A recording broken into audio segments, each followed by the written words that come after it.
to go.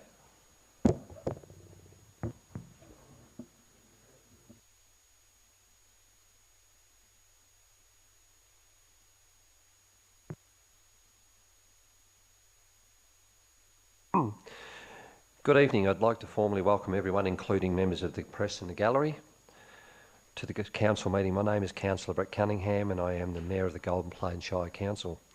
Tonight this council meeting has taken place within the council chambers at the Golden Plains Shire Council Civic Centre in Bannockburn and is open to the public. This meeting is being live streamed in accordance with council's governance rules, and I welcome any viewers joining us online. As the meeting is open to the public to attend, if the live stream ceases at any time, the meeting will continue. I'll now recite the opening declaration on behalf of all councillors. We, the councillors of the Golden Plains Shire, declare that we will undertake on every occasion to carry out our duties in the best interest of the community, and that our conduct shall maintain the standards of the Code of Good Practice and Governance, so that we may faithfully represent and uphold the trust placed in this council by the people of the Golden Plains Shire. Acknowledgement of country. Golden Plains Shire spans the traditional lands of the Wadawurrung and East Tamar people.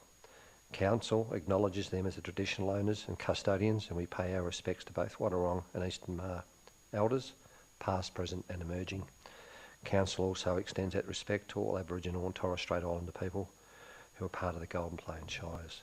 We now move on to apologies and leave of absence. Councillors, are there any apologies for this meeting or request of leave of absence? I have an apology for tonight's meeting from Councillor Gamble.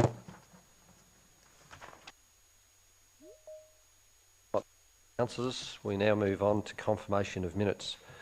We have a recommendation before us to confirm the minutes and confidential minutes of the scheduled council meeting that was held on the 28th of May 2024 and the minutes from the scheduled council meeting on the 4th of June. Can I please ask for a mover?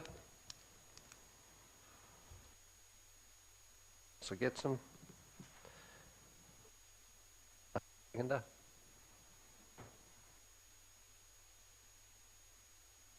Can I ask for a seconder, please?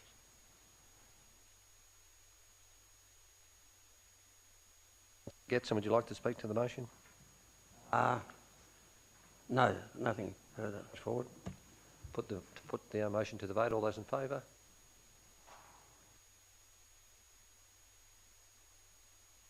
Of interest. Councillors, are there any declarations of conflict of interest?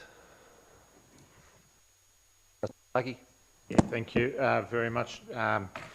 Just a general conflict of interest on item 7.7, Milton Street, Bannockburn Childcare, as a business owner next door, declaring a conflict of interest. We now move on to public question time.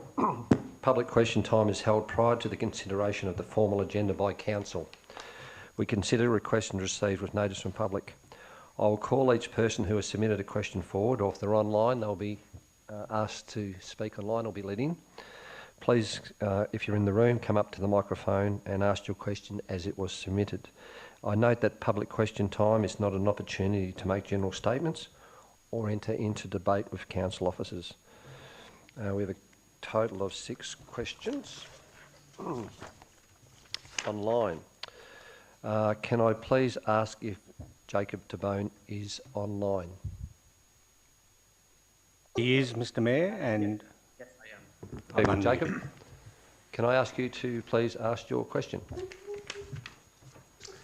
Yeah, just wanting a bit of clarity around what the special. Sorry, I can't remember what it's called. The special rate. Charge? Yep. Yeah, the special rate charges.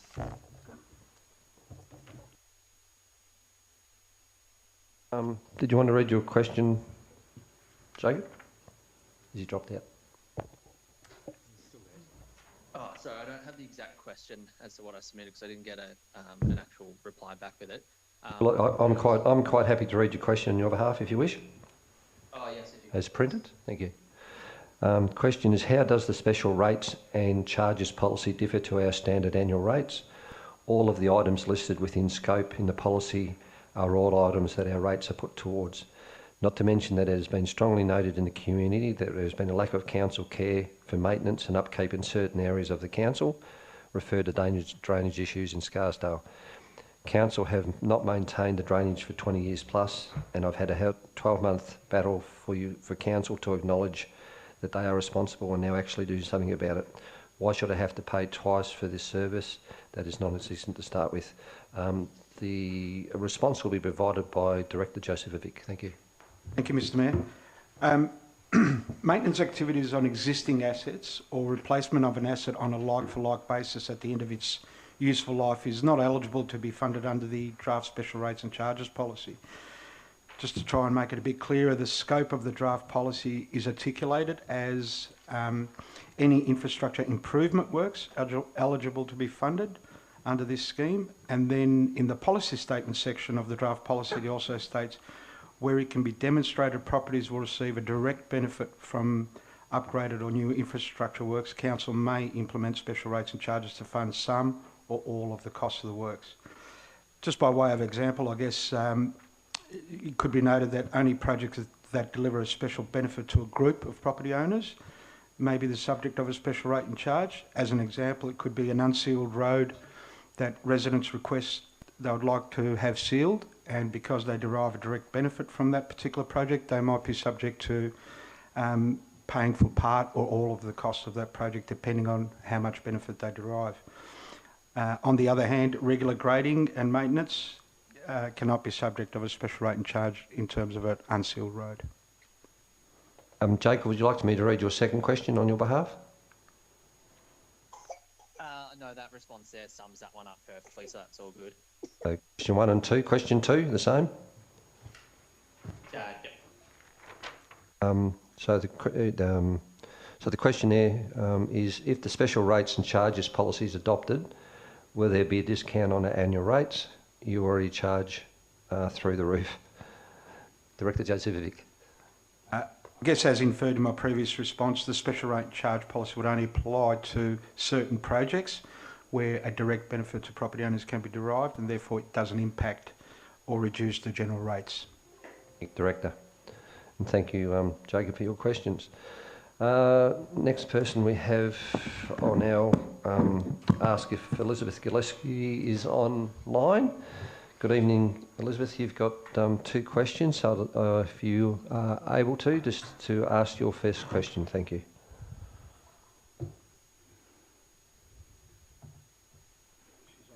I think you might be on mute, Elizabeth.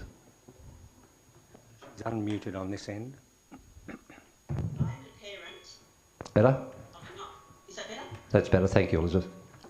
Question 1. I'm a parent of a low-functioning non-verbal autistic adult. The Council's website is extremely difficult to navigate. I cannot find any relevant information at all. Does Council have a person with expertise in autism, especially autistic adults, to seek advice about any or autism-related issues, or do you simply refer people onto other organisations? Thank you. The response will be provided by the Acting Director of Community and Planning, Director Wheatland. Thank you, Director. Thank you, Mayor. Thank you, Elizabeth.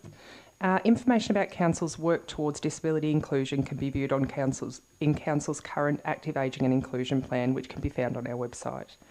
Golden Plains Shire Council does not employ an autism specialist. If a community member requests supports or services that Council does not deliver, we would then refer to a specialist organisation. Thank you. Elizabeth, we'd like to read out your second question, please. Question 2. Does Council seek advice from autism organisations about any or all autism-related issues, and if so, which organisations are they? Once again, a response will be provided by Acting Director, Community Planning and Growth, Director Wheatland. Thank you, Director. Council officers do seek advice from subject matter experts from external organisations as required. The organisations that Council engages with varies depending on the advice being sought at the time. Thank you, and I thank Elizabeth for her questions tonight. Can I please ask if David Millstone is here? Thank you. David, can I please ask you to make your way to the stand? Good evening, welcome. And I'll ask you to read out your first question. Thank you. That's on? Yep. Thank you for the opportunity. My questions relate to the Transport Impact Report for the Burn Street development for Childcare Centre.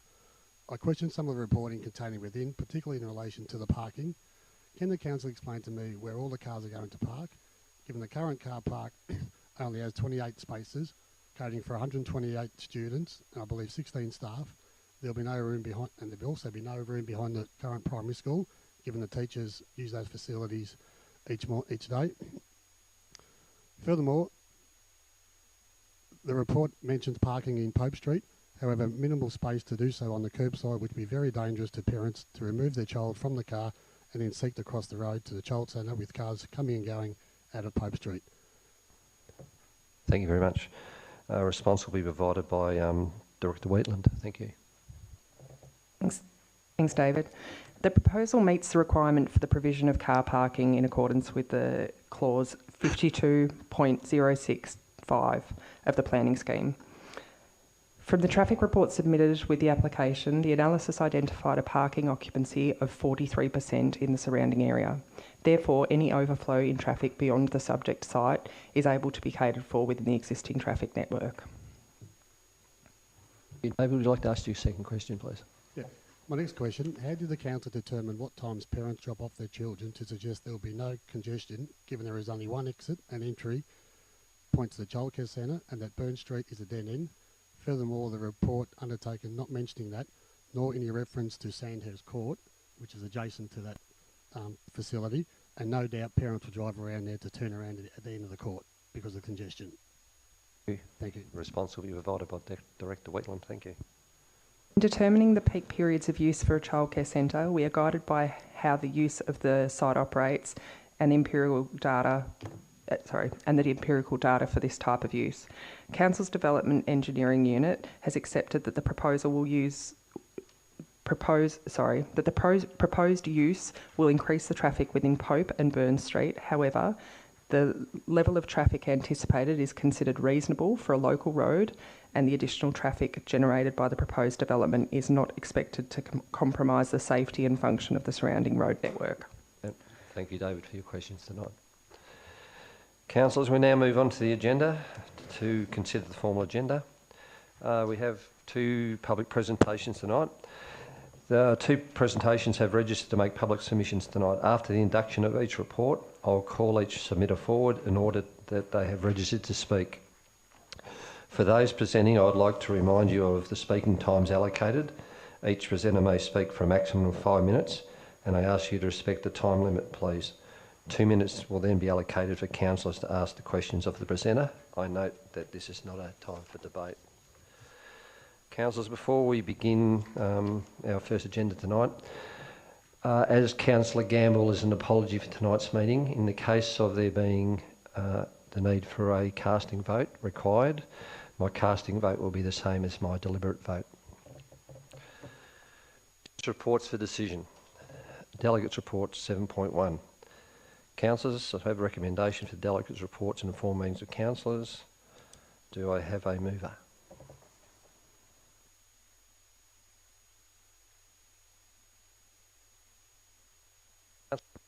Please, can I have a mover? Happy to move the Councillor Sharkey. item. Please ask for a seconder. Councillor Whitfield, thank you. Councillor Sharkey. Very much. The delegates' report there outlines what we've all been doing as councillors over the past month, and appreciating that we've probably put in a, I dare say most councillors are going to look back at this to remind themselves what they've actually done, because a considerable amount of time has been taken up in the recruitment process that we're going through, and also our briefing days and that. So it's been a pretty extensive, it's been a busy month for all councillors that haven't done any extracurriculum this month. So on top of that, myself, I have had a couple of meetings with Geelong Regional Libraries where we passed our budget yesterday, and that has gone ahead there. So again, libraries are doing very well. Also had the pleasure of attending the MAV's Rural and Regional Planning Conference, along with the Mayor and Interim CEO and a couple of staff members. And it is it's a very interesting forum, this one, to have a look at. And largely there's a lot of stuff. It's quite a difficult forum for a councillor to go to, because you only probably pick up about half the amount of stuff and the other half will go over your head, because it is predominantly not predominantly, but there's a lot of it aimed at planners.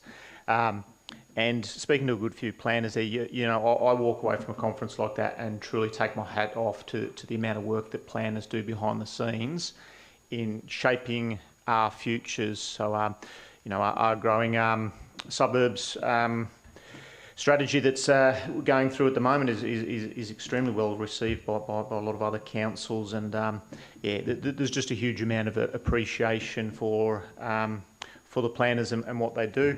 Probably one of the standout speakers for me was a chap who I'd seen once before, Simon Gostentmacher, German chap, who just simplifies, you know, growth for us. So highlights the amount of growth that we're experiencing in the whole of Victoria, and for us, you know, the growth numbers that came out there the other week were essentially picking up the whole of Adelaide, putting it into Victoria, and as we know, around us, we're picking up Ballarat and putting it between us and Geelong, and a township like us is going to move from the size of Bannockburn to the size of Colac, and that's growth that's been dictated to us by the state government and the figures that came out last week. But actually sort of seeing what that actually means, because they're more than numbers, so digesting those numbers and the different types of generations that are coming, predominantly in region areas like us. You have people turn the we've got some youth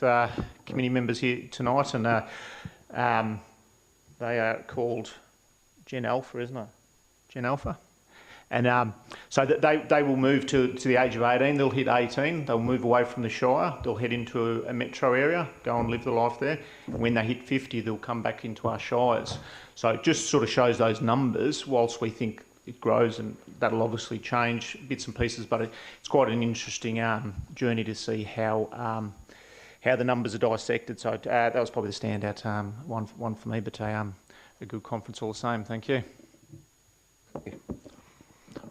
Councillor Whitfield. Thanks, Mr Mayor. Yes, agree there with Councillor Sharkey. It has been a busy month for councillors, with some behind-the-scenes sort of some meetings going on here, looking for a new CEO. In between, I managed to get to the Inverleigh Progress Association annual general meeting, where I chaired the election of office bearers for the next year. All positions were filled. It's one of those committees that just really does do a lot for the community, and it's set up in a way where other committees feed into it, so that all their achievements and goals are structured and tackled in the most efficient way possible.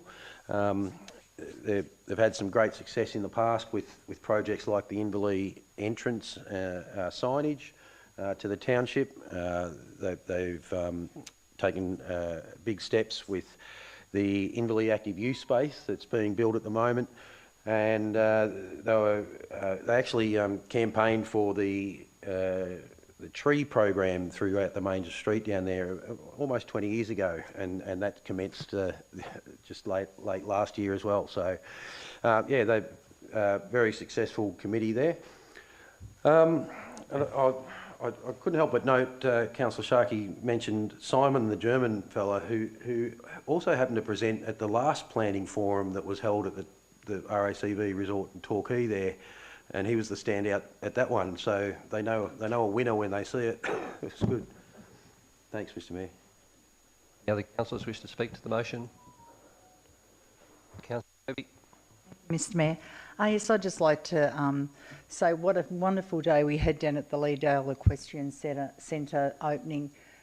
We had over a $600,000 project, and I think it's considering that small committee was not going so well quite a few years ago, and now they've got the most tremendous facility.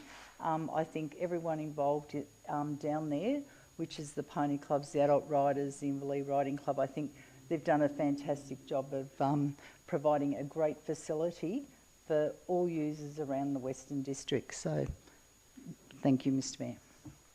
Councillors wish to speak to the motion? If not, I'll just mention it was an extremely busy month in the position of Mayor, of lots of attending applicable meetings and community events with individuals as well, residents. During the month, I was a member of the G21 delegation that attended Spring Street, have meetings with members of both sides of politics. Over the 2 days, it gave me an opportunity to express and provide examples of the challenges that we have throughout the Shire, required future investments and supportive infrastructure that will be required to address the current and future population growth. Mainly, I push the point about the need for regular transport and access to increased health services. As Councillor Sharkey said, I also attended the MAV Rural and Regional Planning Conference. It was an interesting couple of days. Had some really great speakers. It's an opportunity to network and meet with people from the planning and of local government, professionals from many shires and councils to discuss and learn about the many challenges facing local government. Once again, it's about how we manage growth going forward. As Councillor Kirby said, we attended the opening of the Liddell Equestrian Centre. It was a $675,000 project, which was jointly funded by State Government, Golden Plains Shire Council, Bannockburn District Community Grants, and the Committee of Management and the clubs. If you haven't been out there, go and have a look. It is a first-class facility. Also attended the opening of the Lethbridge Play Space, along with the member for Eureka, Michaela Settle. The project was funded with a grant from the State Government of $200,000, along with a council commitment of $200,000, a significant upgrade of existing play elements, furniture, shelters, barbecues and landscaping. Also attended the St Mary's MacKillop Recreation Week Assembly. Students had the opportunity to engage with a local artist from the Warwick culture. Council strengthening grants supplied funding of $7,000 to provide and support commission of some artworks that will be displayed and housed at the school. I also attended the Golden Spaces Winter Exhibition. It was launched. It featured 24 artists from across the Shire. The program was developed as a collaboration between council facilities and arts and culture teams to activate public spaces and offer opportunities for the community to engage in cultural projects. There was 24 artists, and lastly but not leastly, I recently had the privilege and the honour to conduct our recent citizenship ceremony and celebrate 3 Shire residents becoming Australian citizens. Very good. Councillor Sharkey, would you like to close? I'll just close by correcting myself. The youth that are here tonight are Gen X, Z, I'm X, the Z, and the most global, consume the most global news of any generation, and do not know what it's like to live without a mobile phone or a smart TV, probably. Very good. Very done.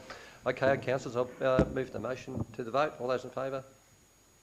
Thank you. Before we move on, we would like to acknowledge the council group that we have members of the Youth Activation Committee here tonight. We have Kenzie Dorber, Michaela Pistorius, and Declan Davidson down the back. They're a committed group of young people aged between the ages of 12 and 25 years of age that provide council youth development team with valuable insights into the needs and opinions, sounds like my teenagers, and the challenges of young people across the Shire. And hopefully there's a couple of future council candidates there. Thank you for tonight. They came along and gave us a short presentation and joined us for dinner, and they're staying a little bit to watch the council meeting. Councillors will now done that. Agenda item 7.2, adoption of the Golden Plains Shire Council budget. I refer councillors to page 10 of the agenda for this report and taken it as read. Are there any questions to the applicable director?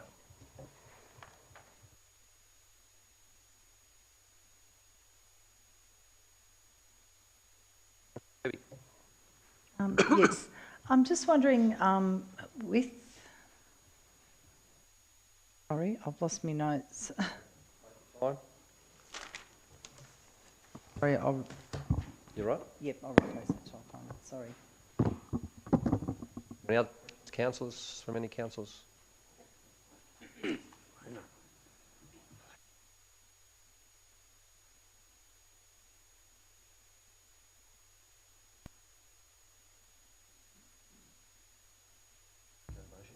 Okay. Councillors, can I please ask for a mover for the recommendation? Can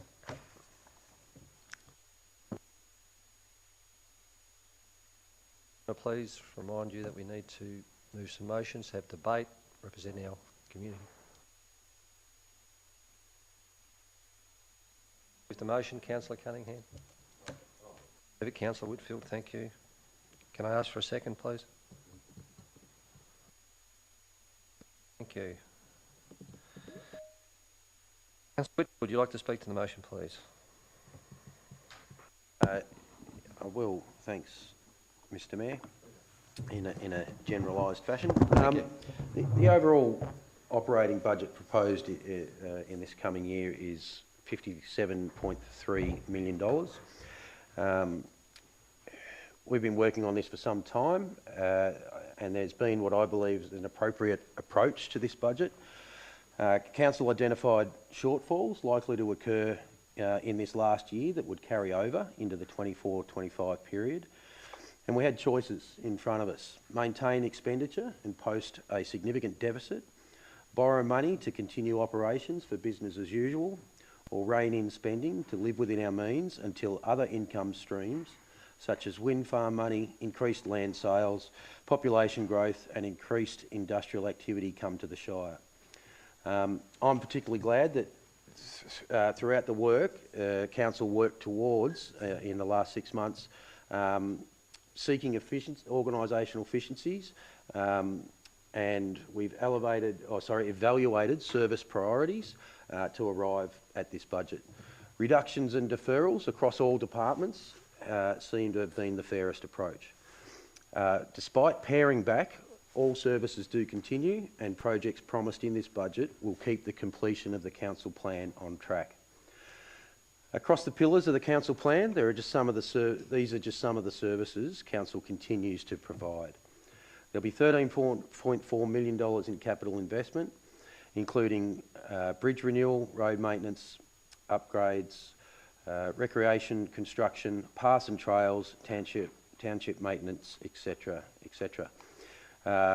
There'll be maternal and child health, emergency management, youth development, garbage collection, litter control, town planning services, library services, community planning, and much more will continue to be serviced by this organisation.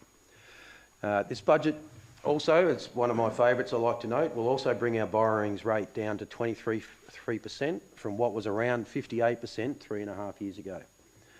Looking at the financial results for this council term, over the last 4 years, I asked the director to supply me with some figures, and this council has had an overall adjusted underlying result of negative $963,000 after the 24-25 will be a 4-year period. This is far from ideal. But it just goes to show that if we hadn't taken a conservative approach to budgeting, the trend of deficits may have been much worse. And I'd also like to point out that that $963,000 deficit over the 4-year period can mostly be attributed to depreciation that occurred through extra assets that we found, etc.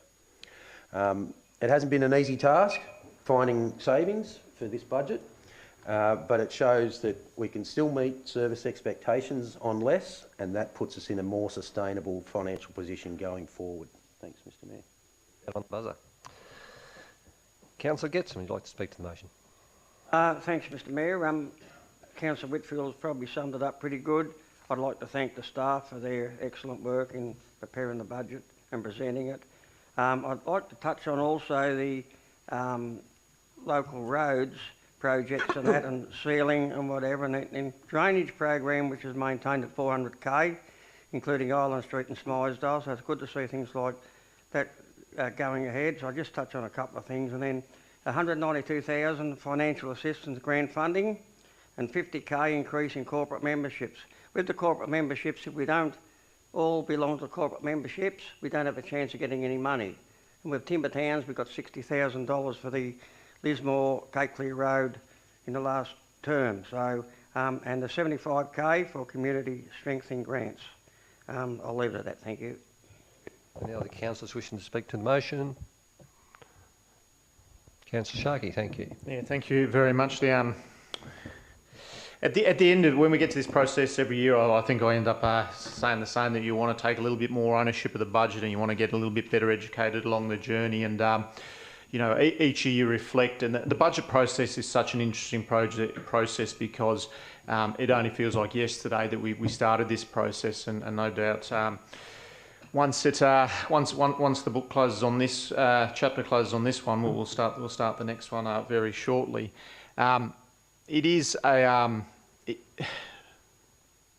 the budget constantly changes. You know, we would be posting it if we wanted to have the inclusions that we've put into this budget from the one that we put out to the public. It would be a deficit, but we've been fortunate enough that some grants have come in between, and there may be some grants coming tomorrow and next week, and the numbers constantly change. And it does my head in a little bit to try and get a general understanding of the dynamics, and not being from a world of finance, it is quite difficult. Yeah, I struggle after years and years and go through the process, and at the end of it, I sometimes don't feel terribly confident in everything or understanding. So for Joe Bloggs on the street that just picks it up at the start of the consultation process, they have probably little to no chance of trying to understand that it's quite complex, and I think the way in which that the budget is presented makes it quite challenging, and you know, the officers will tell us as well that the way in which they have to present it under legislation is challenging at times. So I do find that part of it frustrating. I must also thank the 30 submitters that put the 2-bob in the process. I have said it before that probably 28 of those submissions didn't need to be there. I don't feel we should have gone out at all for the sake of $20,000 on all the millions we take, to take $20,000 out of libraries to cut back a few hours a week. There is essential services that should go untouched in my opinion, and I'm glad to see tonight that inclusion of the additional $20,000 is there for libraries.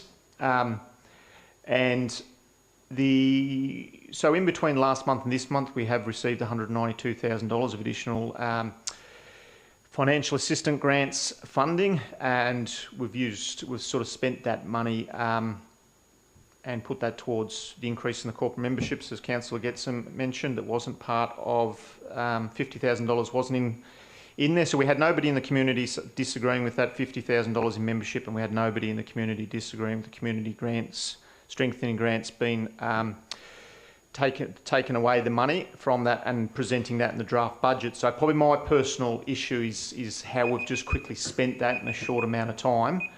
Residents and ratepayers are screaming out for our roads to be better. I would like to have had a little bit more of ask you to wind up if you can, Councillor. We'll do a little bit more of a strategic conversation around that. So I think councillors going forward, or for the next councillors taking over from our seats, don't get bogged down by the little things. We probably spent 4 or 5 hours talking about corporate memberships with no decision outcome. Let's concentrate on the big things. But hats off to all the officers, everyone that's put into this process. It is a very challenging process to go through. Thank you.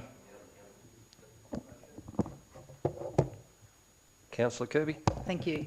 Yes, I'd just like to thank the officers for all the work they've put into putting this budget out. I'd also like to say, with the 30 submissions that we did receive, there was 28 in regard to the library and 2 in regard to Batesford not having enough funding in that area. We know that at the moment Batesford is having its town plan go ahead, and we're also doing some great work down at the river. The Geelong Library Corporation, yes, I think sometimes we do have to make hard decisions as councillors. We can't help it. Yes, we did take money out from the library. Yes, we did take money out for corporate services. But at the end of the day, we're not here to not make the hard decisions. We were just lucky that we did get the money from the federal government, and that just boosted up what we was able to provide back to the community. Some of our corporate memberships, as Councillor Getsom said, if we don't go back, if we're not in these groups, we can't apply to get funding. So we can't get the road funding, we can't get extra playgrounds. We have Rural Councils Victoria, for example, who advocate for us rural towns and areas. So we've got to make sure that we are in them, and I'm just really pleased that we're able to put them back. As for the community planning, I don't think anyone really looked at the budget to see what was actually missing out of it. I know that as councillors, it was one of the areas that I wasn't going to prepare to let go, and I'm so glad that we got that money back in the budget, because for every dollar spent, we gain 3 times that much from the community. So, you know, whether it's in kind or whether it's money as well, or it's both. So we really do appreciate, and, you know, your local hall, your local footy ground, footy club, that's where they get their grants from to purchase their tables and chairs, and their, you know, they might want their new football. So I'm really pleased that we put that money back for the residents of Golden Plains. As for the library, I know that when we did have our budget meeting, it was declared that it was 15,000 out of the budget, but in actual fact it was 20,000. So just for anyone who might have been here on the night and or was online, just to let you know, it was 20,000. So once again, we're pleased to put that money back, making sure that we don't have to reduce the services, because we know that our small towns and areas rely on these services at the end of the day. So thank you, Mr. Mayor. Thank you, Councillor Kirby. And councillors wishing to speak to the motion? Councillor Rowe, thank you. Very much, Mr. Mayor. I'd just like to make a little bit of comment here. The largest contribution to the Golden Plains revenue pie comes from rates and charges of over 30 million. I'd just like to note, in relation to this budget coming forward, the burden has shifted in relation to that revenue, and in this budget, Broadacre Farms are going to increase by approximately 34%. Last financial year, to this new financial budget year, Broadacre Farms are going to be hit 1.302 million increase in rates. Now, this equates to over $1,000 increase to each Broadacre farm assessment.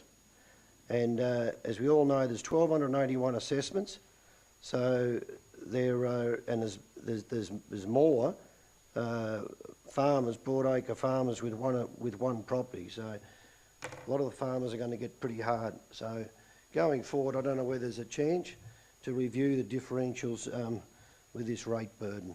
Thank you. Before I ask Councillor Whitfield to close, I too would like to thank all the council staff and former CEO Brasselis, and also current interim CEO Mike Tudwell, for the work that they've done behind the scenes on a very challenging budget. And also thank all the residents that took the time to submit submissions. All the submissions were required and considered. As a councillor group, we all acknowledge the economic challenges that face many residents across our shire. As a councillor group and organisation, we focused on a budget that will deliver financial stability going forward. I want to assure all residents that ongoing capital works, programs and significant projects have been presented in the budget. In delivering the budget, every effort has been undertaken to minimise the impact on critical service that council delivers and provides throughout the shire. And also we're happy to deliver a surplus budget. It's also pleasing to note that in this budget, Council will continue to meet all our financial contributions and commitments to the Geelong Regional Library Corporation. Myself and family members, being regular users of the library, we witness firsthand how utilised the library services are by residents, and how it can be a place of comfort, a place of learning, a place of knowledge, and also a place for social connection for so many. Councillor Whitfield, can I ask you to close, please? I will, thanks, Mr. Mayor.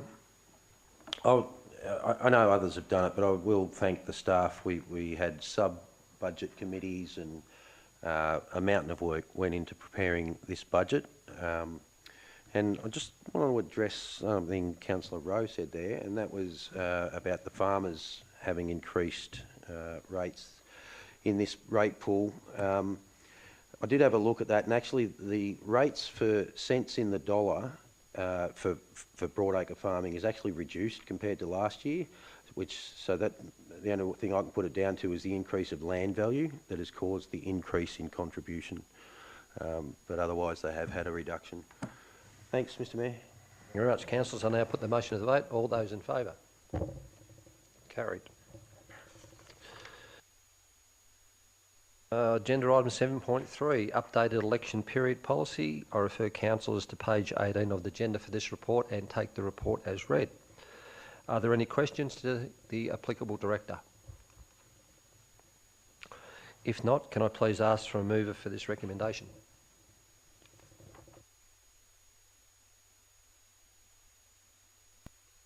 Three. Yep, 7.3. Whitfield, thank you. May I ask for a seconder, please? Councillor Sharkey. Councillor Whitfield, would you like to speak to the motion, please? Well, briefly, thanks, Mr Mayor. It is quite procedural. Just in accordance with Local Government Amendment, the Governance and Integrity Bill 2024, which was introduced to Parliament to modify the date for the close of the electoral roll for the upcoming October 2024 election to have a closing date of 17th September at 12 noon. I'm happy to endorse the revised election period, which is now from the 17th of September to October 26th inclusive. Thank you. Motion, please. Okay. Other councillors wish to speak to the motion? Against? If not, we'll go to the vote. All those in favour? Motion carried. Councillors, I refer you to agenda item 7.4, council meeting date September 2024. I refer councillors to page 21 of the agenda for this report and take the report as read. Are there any questions to the applicable director? No, happy to put that motion forward. Order seconder. Councillor Rowe. Any councillors wishing to speak to the motion? Against? Go to the vote. Councillor Sharkey, did you want to close? Speak? I'm happy to. It's this is again largely procedural, and every action has an equal and opposite reaction of the last one for the policy. This date now has to be changed off the consequences of that. So happy to put it. My apologies. All those in favour?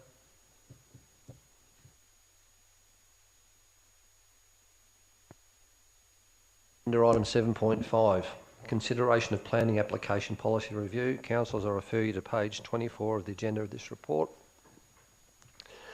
I'll take the recommendation as read. Are there any questions to the applicable director? Thank you. I'll please ask for a mover for the recommendation.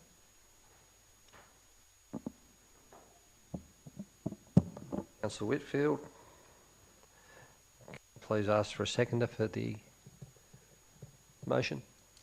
Councillor Kirby. Councillor Whitfield, would you like to speak to the motion, please? Thanks, Mr Mayor. Yeah, the key recommendations to come from the review are removing the ability for called-in applications to be returned to officer delegation, changing the reporting frequency of applications triggered under the heritage overlay, providing delegation to officers where an application was determined by council but is then being heard at VCAT, and some other administrative changes. Removing the ability for a called-in application to be returned removes possible perceptions of the call-in councillors returning it due to the likelihood of the delegated officers deciding in a manner that suits them. It also ensures the decision-making process is straightforward and there'll be no confusion as to who is making the decision, and any perception that councillors have predetermined an application or that officers are acting under council order would be mitigated. It's considered best practice to provide delegation back to officers when an application is heard at VCAT that council has made a decision on. Providing officers delegation to make decisions, particularly on minor matters consistent with council's position, would enable efficiencies. Thanks, Mr Mayor. Councillor Kirby, thank you. Thank you, Mr. Mayor. Yes, I think this is definitely something that that we need to make sure that we're following the correct processes and procedures. This is for transparency, making sure that if anything comes to the table, so whether you're a councillor, you're a staff member or the CEO, that at the end of the day, this is it's all about being open and transparent. So I think as Councillor Whitfield has gone through most of the items, I think that's the main thing that I'd like to acknowledge. Thank you. Thank you. Any councillors wishing to speak to the motion? Any councillors wishing to speak against the motion? Councillor Sharkey, thank you. Thank you very much. Yeah, look, I'll voting against this, but look, we've done some really good work in this space. Our last councillor term, the existing councillors will appreciate we had a significant amount of planning items, far too many. There was 3 or 4 at every meeting. We very quickly become experts in planning and items. We reviewed our policy. We got rid of, we removed, took away our delegation, gave it to officers, and a lot of items then went through delegation, a lot of them rightfully so, straightforward, simple items. It sped up the process, so we did a good bit of work. In my opinion, we've gone from too many to too little. At the end of this 4 years now that we're here as councillors, we've got a very...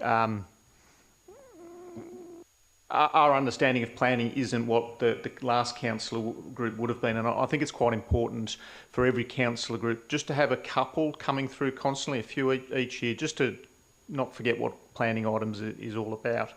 I did call this review to come forward. It was off the back of being asked to call an item in, and then it got sorted out. Officers sorted it out and it didn't come to the council chamber.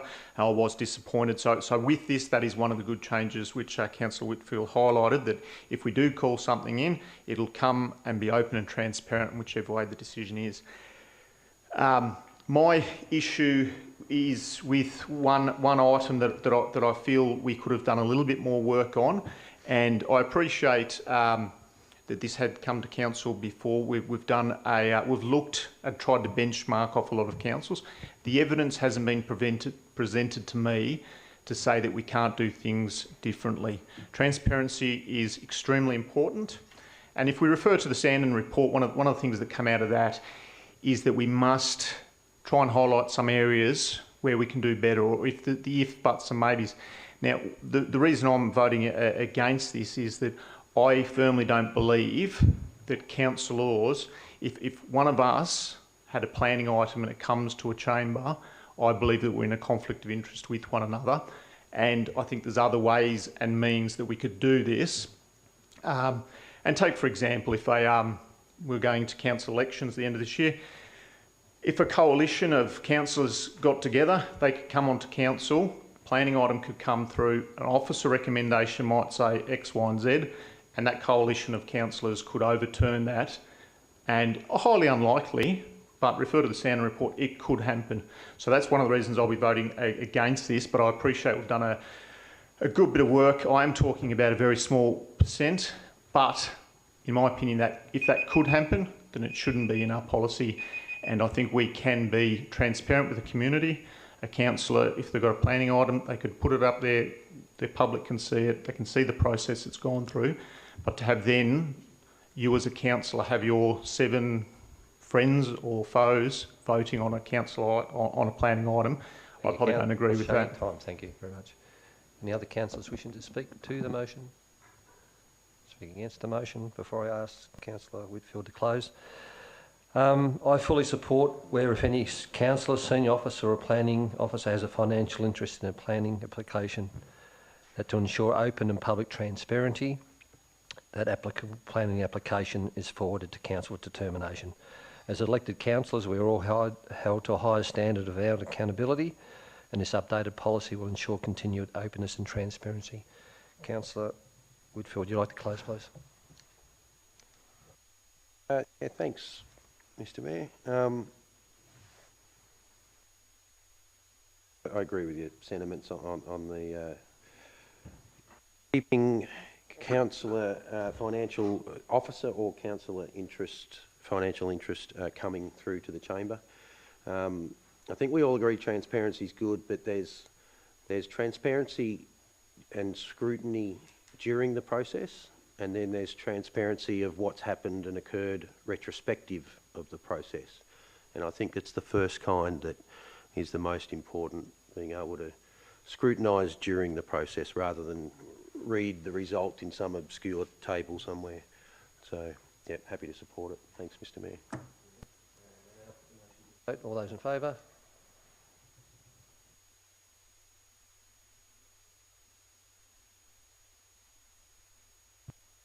Vote. I will carry. Motion is carried. Those in favour? Councillor Kirby, Cunningham, Whitfield. Those against? Councillor Lucky, Councillor Rowe. Motion carried with casting vote from Chair. Thank you. Now move on to agenda item 7.6.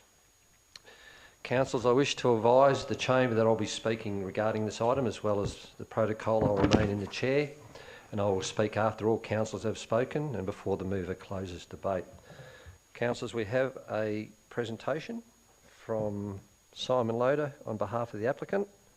This item is on agenda item 7.6, which is 25 Burns Street, Bannockburn Childcare Centre. Simon, if you're here, if you'd like to take up your place. I'll just kindly remind that you have 5 minutes for your presentation, followed by councillor can ask questions, and they are, it's only questions, not a time to enter into a debate, and the questions will be for 2 minutes. Good evening, thank you for your attendance, and I'll hand over to you. Thank you, Mr Mayor. Good to be here tonight. Simon Loader from TRAC, we're a local based planning firm, and we're representing an applicant known as Burns Street, Bannockburn, YLTD, off Geelong. So this matter that's before you tonight is in relation to a childcare proposal at 25 Burns Street. Some of the particulars, which I'm sure you'll pick up in the planning report prepared by the officers, but this is a site located within the commercial home zone at the southern edge of the fringe of the town centre, and it's also affected by the design and development overlay number 9, which is again relevant to the Bannockburn town centre. The office site of Burns Street is located in the general residential zone and contain dwellings fronting these streets which connect to commercial and gardening zones potentially. The proposal itself relates to a 128-place childcare centre with 64 children based on each level. It's a two-storey building. The operating hours are 7:30 a.m. to 6 p.m. Monday to Friday. The proposal, as noted in response to one of the questions earlier, does provide 28 car spaces and including one disabled space on site, which is compliant with the planning scheme requirements. There's of course landscaping included across the site, and there's been much care given to the site and the design of this building, and I'll come to that in a little bit more detail in a moment. Some of the positive attributes, or the key attributes of this building, obviously this application has been through a very thorough and rigorous planning assessment process.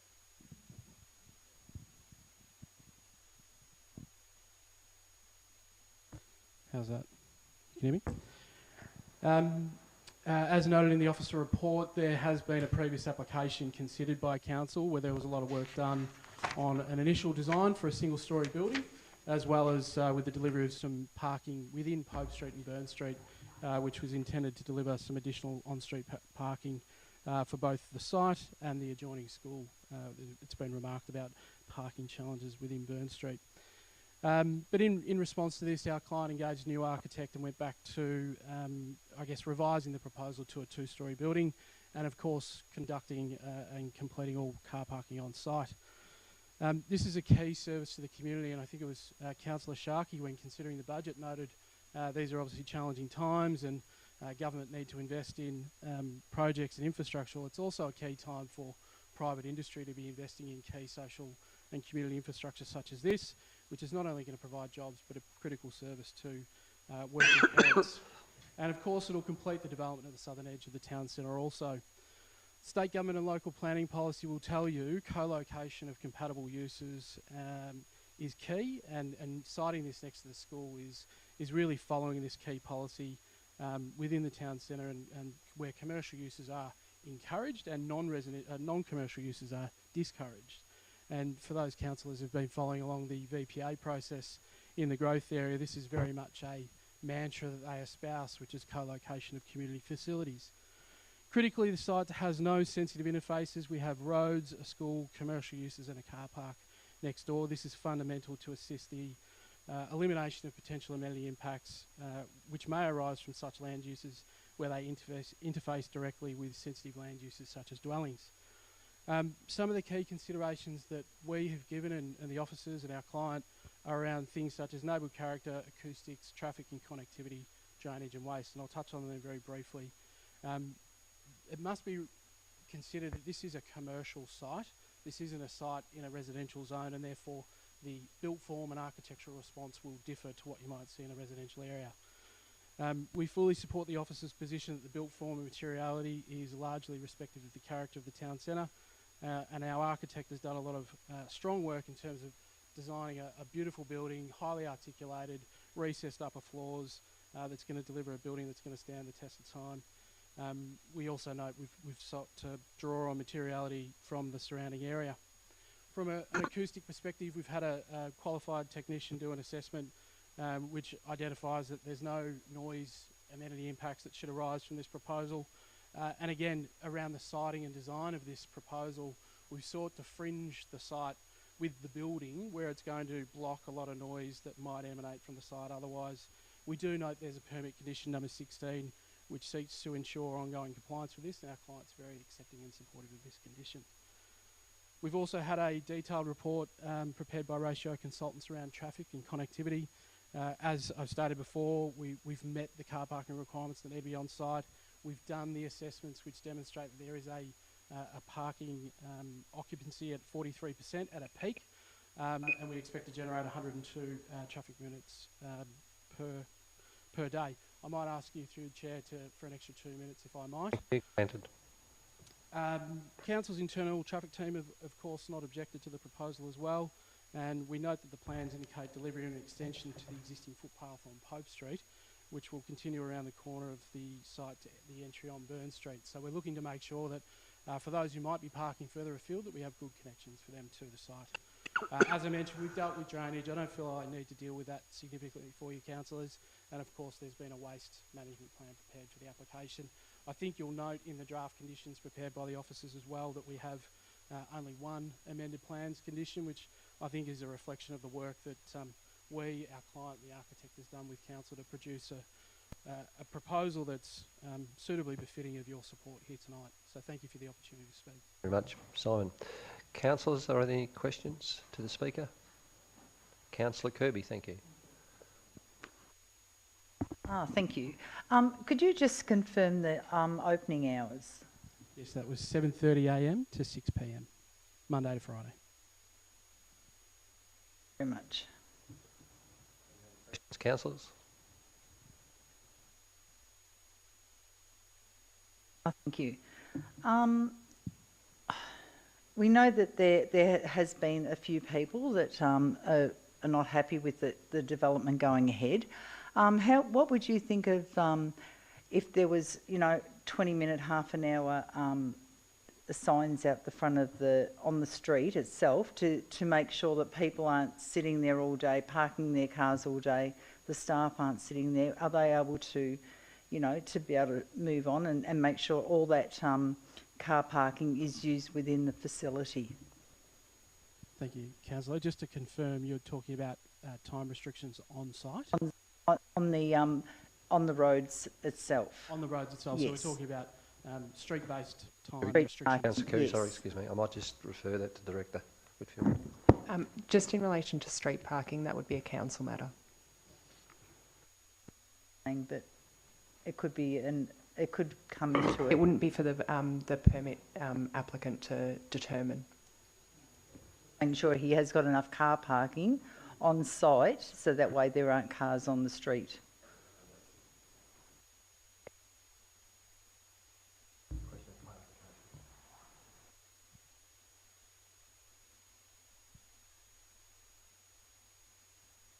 Do you require an answer to that? Yeah.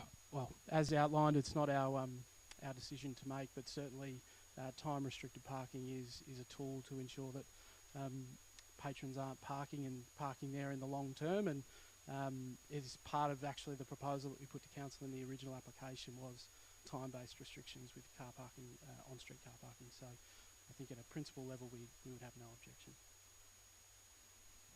Councillors? If not... If I may ask the Director a question, just to confirm. Thank you. So I'll just... the presenters. Yep, so any other questions to the presenter? You might need to answer this. No, well, the question will be... Would be, I just need him to recheck his notes for the time of the opening of the centre, whether it's 6:30 a.m. or 7:30 a.m. My notes here, through you, Mr. Chair, is 7:30 a.m. to 6 p.m. Not sure if there's some conflicting evidence elsewhere in the reports or anything of that nature. Right. Thank you. Thank you for your time. Thank you. Presentation. Councillors, any questions to the Director? Councillor Gray. I'd just like to ask a question. In relation to the car parking spaces on site. We know there's 28 car park spaces in the parking area, and that is for the 128 children, and it's worked out by 0.22 parking spaces per child. I note also too, there's a maximum of 18 staff will be present on site at any one time. Can you please explain to me where these 18 staff will actually park? Question for me? Yes. So unfortunately, we can only make determinations in line with the planning scheme, and as far as the planning scheme goes, the car parking allowance has been met. Okay, but it will put a burden on car parking within the street. Would that be correct assumption? I can't consider that as far as a planning scheme as far as the planning scheme goes, the needs of parking have been met on that site. So we can only make determination within the planning scheme and the relevant planning provisions that we have within the scheme. Questions to the Director, councillors? Not. As I say, will now... We've got a recommendation before us. Do I have a mover for the recommendation?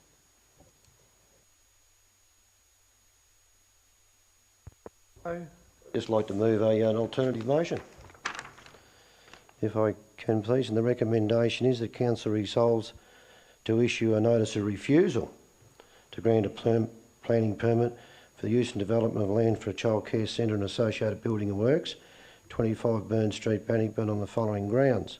Number 1, the subject site is not suitable for a childcare centre. Number 2, the proposed use and development will exacerbate the existing traffic and parking conditions within the Bannockburn Town Centre. Number 3, the proposed use and development will detrimentally impact the amenity of the surrounding residents. And number 4, the proposed use and development does not respond appropriately to the site, context and prevailing neighbourhood character. For the alternative motion, please.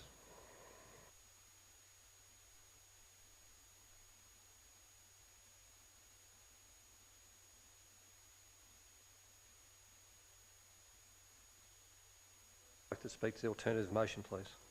Yeah, look, just be very brief. I just find it hard to accept this because, as you said, there's half the road reserve is like residential, the other half is zoned sort of commercial. I just find that this particular road, Burn Street, is a dead end. It's a no-through road.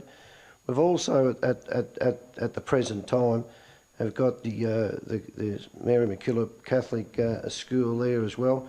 A lot of those parking positions there are taken up by not only staff, by other people there as well that drop off kids. So it is going to be a bit of a bottleneck there. And I still got concerns with these 18 staff where they're going to actually park during the day. And we all know that, you know, at the moment people park up on the nature strip, two wheels cocked up there and the other two wheels in the gutter. Well, that's not appropriate in my book. And the thing is, like, a lot of those people finish up getting fined. So anyway, I think it's just an issue there with parking in my book. Thank you. Oh, Councillor Getson, would you like to speak? No, I'm a little bit concerned about the parking as well. And I know around in Melbourne where I've been with buses and things, it's a drop-off time. It's just impossible, and I think it could be a young child getting hit, unfortunately, or something like that if it's too close and too much traffic.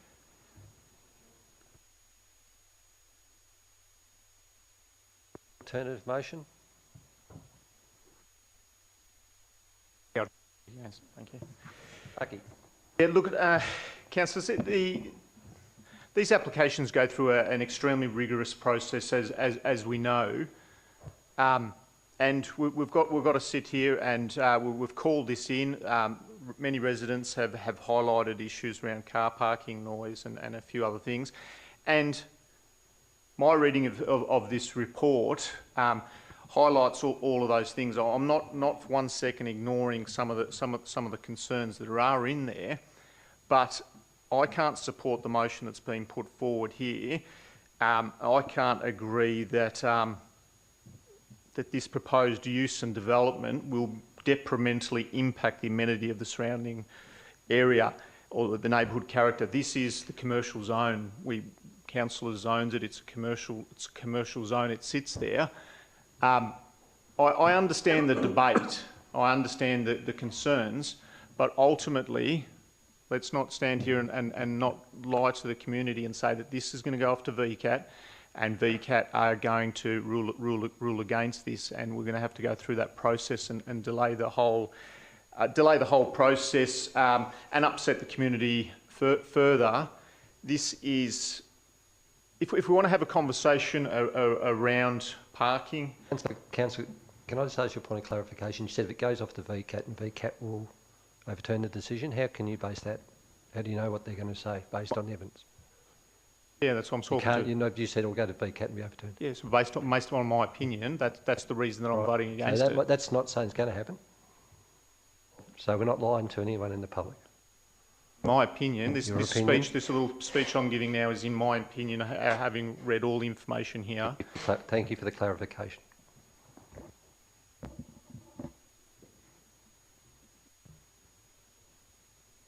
So, we want to have a conversation around the car parking. We've got concerns there. Let's go back to the planning scheme. Let's pull that back up and let's have a conversation around the planning scheme. Unfortunately, we sit here, we don't wear councillor hats, we wear planners hats. And with regards to car parking there, and I'll probably refer to the conference which we went to, growth is inevitable. We can't stop growth. We want to, and there'll be a lot of residents in townships like Bannockburn that are experiencing extremely high growth.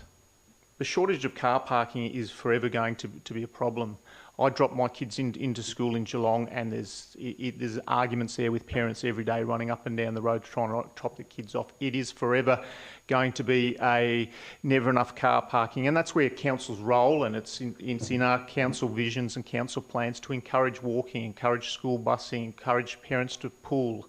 So if there is an issue there and too much is there, then we need to address it at the end of the day. But at the end of the day, the applicant has put in, they've applied for childcare in a commercial zone, and as far as I'm concerned, it sort of ticks all the boxes there. So I can't support the recommendation that's been put forward. Thank you. Councillor Sharkey. Other councillors wishing to speak to the motion?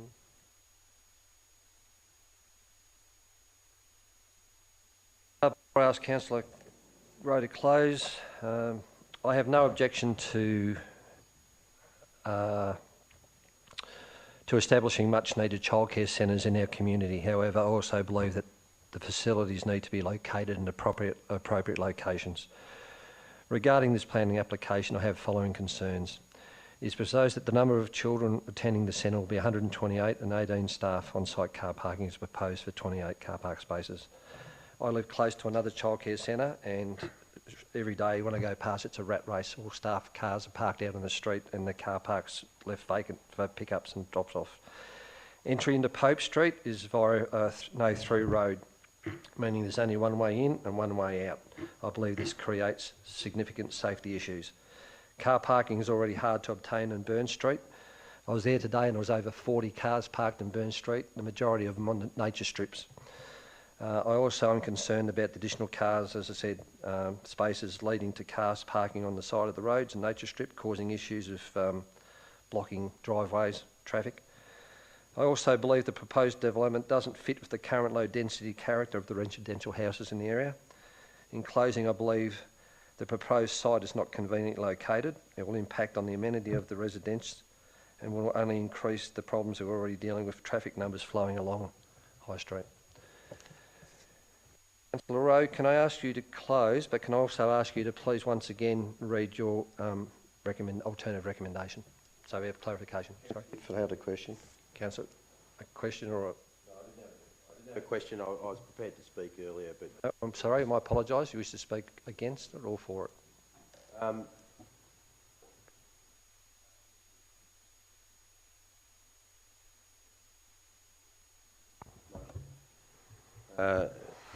Yes, I was actually asked by the Mayor to support him calling this in to Council, and I'm very happy to do so for the purpose of debate and discussion and public education on the process. Planning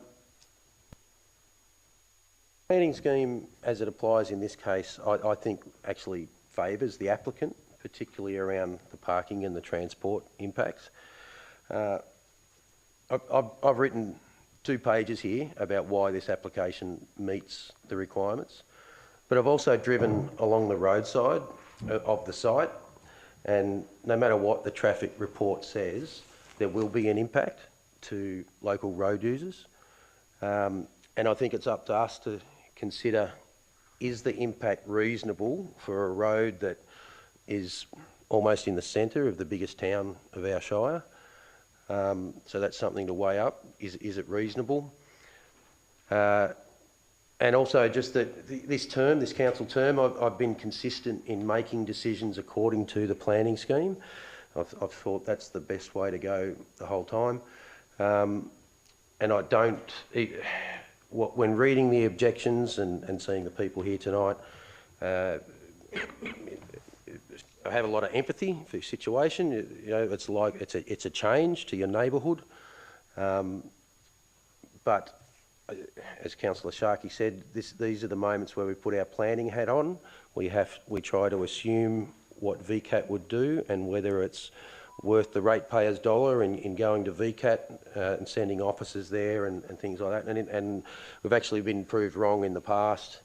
And it's cost ratepayers money in doing that. So I won't go through why I think the application meets the requirements, but just to say that I'll have to support the officer recommendation on this one. Thanks. Councillor Whitfield. Councillor Rowe, can I ask you to close, but also once again just confirm your alternative recommendation? Thanks, Mr. Mayor. You know, I won't say much more. I'd just like to acknowledge fellow councillors' differences. That was all, and the ones that did agree. So the recommendation that's been put forward is that Council resolves to issue a notice of refusal to grant a planning permit for the use and development of the land for a childcare centre and associated buildings and works at 25 Burn Street, Bannockburn, on the following grounds. Number 1, the subject site is not suitable for a childcare centre. Number 2, the proposed use and development will exacerbate the existing traffic and parking conditions within the Bannockburn Town Centre. And number 3, the proposed use and development will detrimentally impact the amenity of the surrounding residents. And number 4, the proposed use and development does not respond appropriately to the site context and the prevailing neighbourhood character. Thank you. Thank you, Councillor Rowe. I'll now put the motion to the vote. All those in favour of the motion?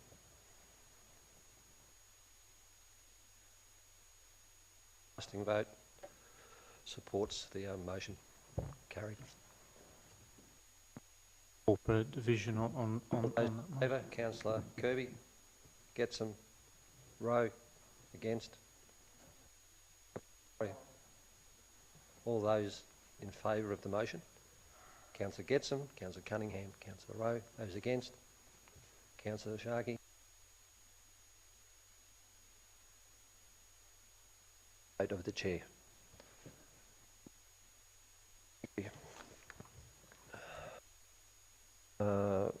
Next item, 7.7, Milton Street. Councillors.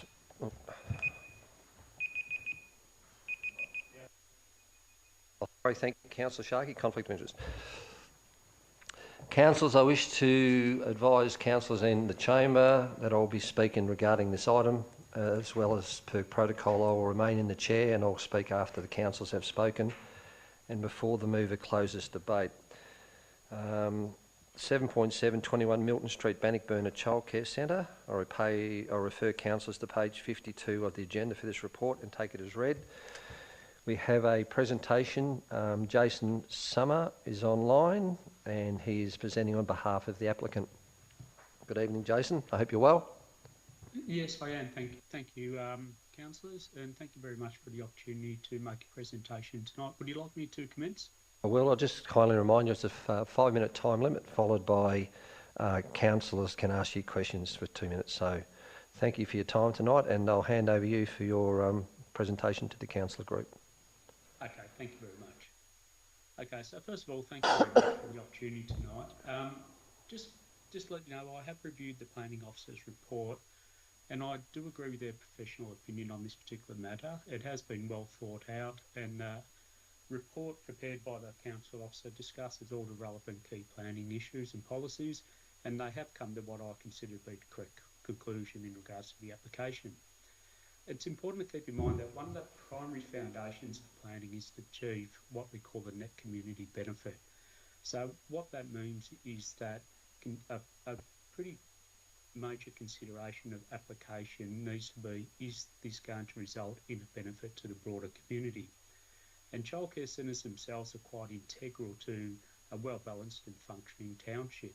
They offer vital services to the community, especially for people such as single parents or young couples who need to have a dual income in order to survive in what are relatively difficult times at the moment. So they provide a very important service to what I would consider some relatively vulnerable people in society.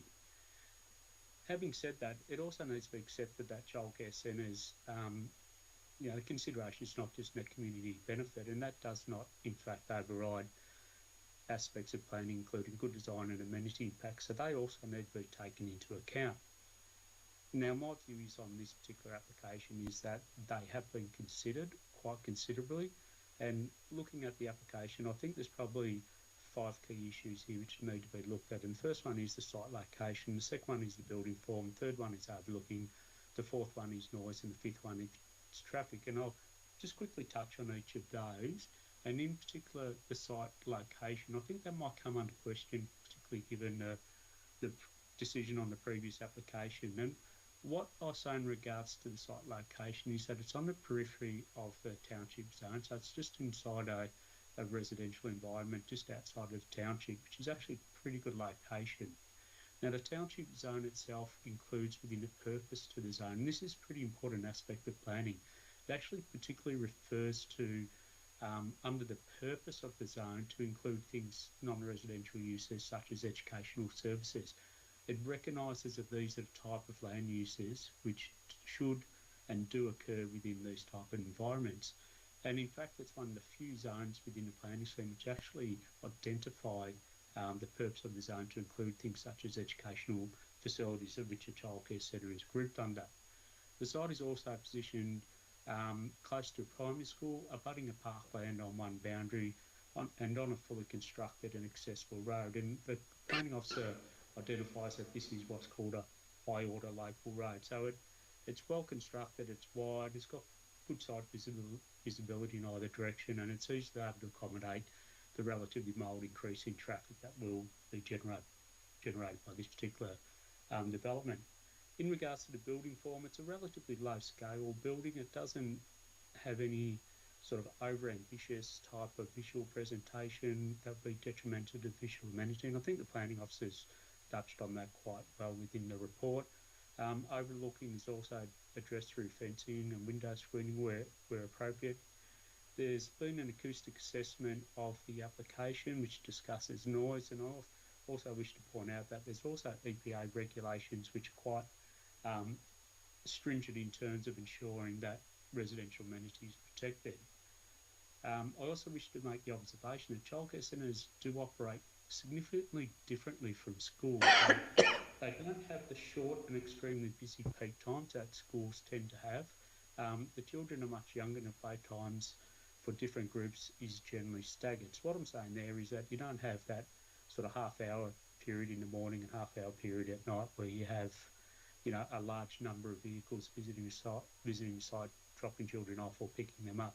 They tend to spread out quite successfully over a period of time, and quite often find childcare centres might have a peak time of drop-off and pick-up of 1.5 to 2 hours in which the children will be dropped off and picked up. So that spreads the load out in terms of vehicles. And I'll touch on that a bit later, following on from some concerns raised with the previous application. It's also worth noting that this centre will be closed by 6:30 p.m. in the evening, and it'll be closed on weekends and public holidays. And I quite often say that childcare centres in many respects are a good neighbour. They keep the property neat and tidy, and during sensitive times when people are at home enjoying their own amenities, so the people abutting the properties enjoying their own amenity, say on a nice summer's evening or on the weekend, the childcare centre's closed. You don't have noise, you don't have cars, you don't have lights coming on and off. So in that respect, they can actually be very good neighbours. Now, touching on traffic, and I'll go back to the point I made about the peak times tend to be over an extended period of time. And there are questions about whether there's adequate parking provided for the other centre just around the corner from this site. And generally what happens is both staff and children arrive at various times. In this case, there'll be the opening hours starting at 6:30. Intent is that a couple of staff, normally about 2 or 3 staff, will arrive at around 6:30. You get a very small number of children arrive at that time, and it's predominantly set aside for people who might start work early, and that includes people such as nurses, police officers, paramedics, all that sort of stuff. They tend to start relatively early in the morning. So it allows for a small number of children to arrive from as early as 6:30. From experience, it is actually a small number.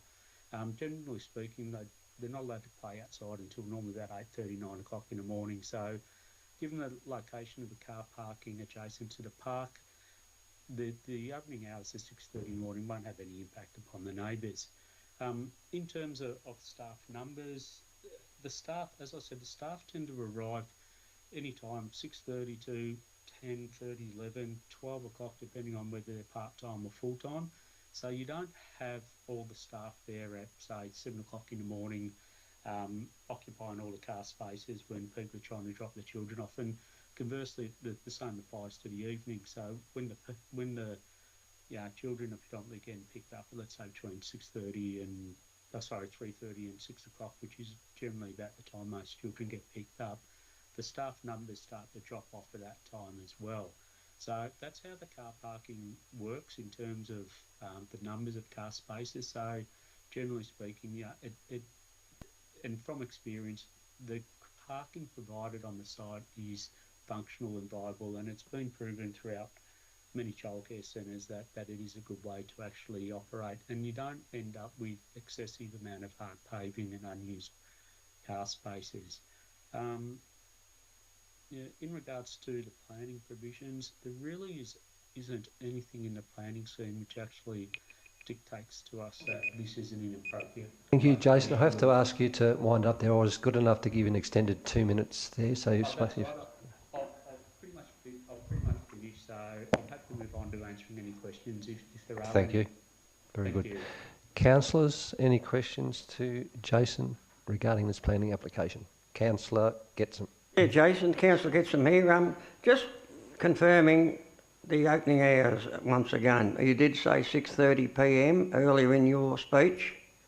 Yeah, that's correct. It's supposed to be 6:30 a.m. to 6:30 p.m. I did mention it to the planning officer at council that they actually incorrectly put 7:30 on the conditions that were issued as a part of the report, and they did advise me that they were going to get that fixed.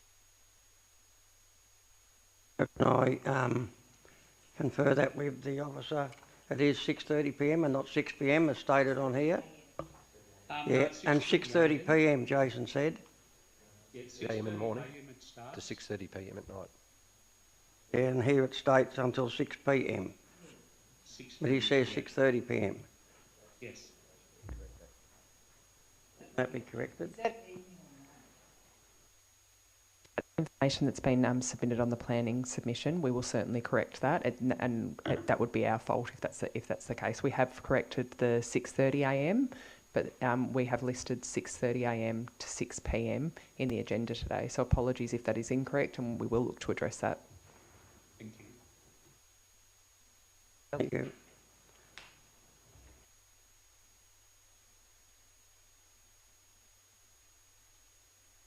For your presentation. Thank you very much. Councillors, we have a recommendation before us. I'll take the report as read. Are there any questions to the applicable director regarding this planning application?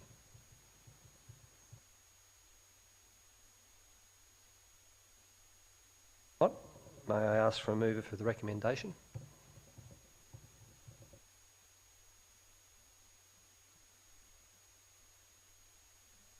Alternative motion, Councillor.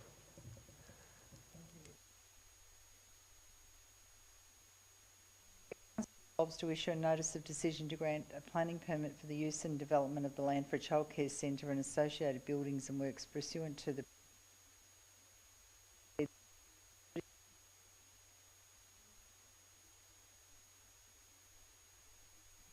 to this report and amended as follows. The childcare centre must only operate within the following hours, Monday to Friday, 6:30 a.m. until 6 o'clock p.m. Councillors, that is the officer's recommendation with that amendment to it. So can I have a mover for that? Seconder. You've moved it. No, need a seconder for that? Councillor Whitfield and then Councillor Kirby speaks the motion. Would you like to speak the motion, please? Thank you. Look, I think having two childcare centres tonight come before us is just absolutely amazing. I remember on council when we couldn't even get one childcare centre to actually come to the Shire and open up, and then council had to take it upon themselves to do it. So I think this is a great possibility for parents to be able to use these services. We know that in today's day and age where inflation and money is very tight, that people do have to go to work, and this is another form of somewhere where they can take their children to a hopefully a happy and safe environment. I know that sometimes, as I said, there is vulnerable people out there, and sometimes they just need a break. So to have a childcare centre, I think is just another step forward for Bannockburn and the surrounding district. Thank you, Mr. Mayor. Thanks, Councillor Kirby. Councillor Whitfield, you'd like to speak to the motion, please? Thanks, Mr. Mayor. Yes, just as it does say in the report there, I've seconded this to council on the request of the Mayor, and happy to do so for the purpose of debate.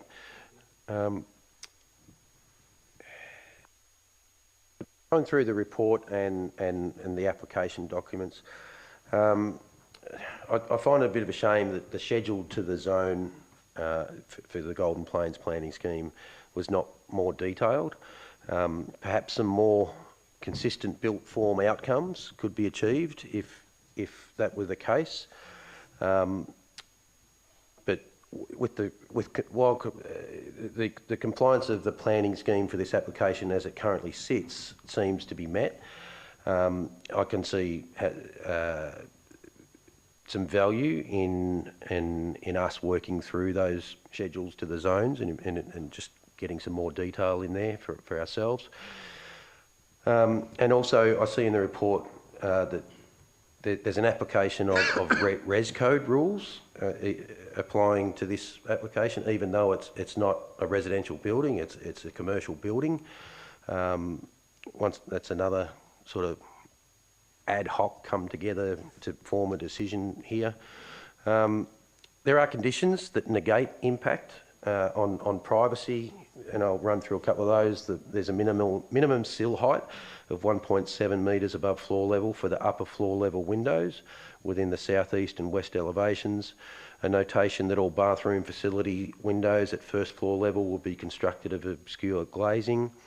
The building will be constructed to suit bushfire attack levels that are designated, and a personal bushfire plan is to be formed and kept on display within the building.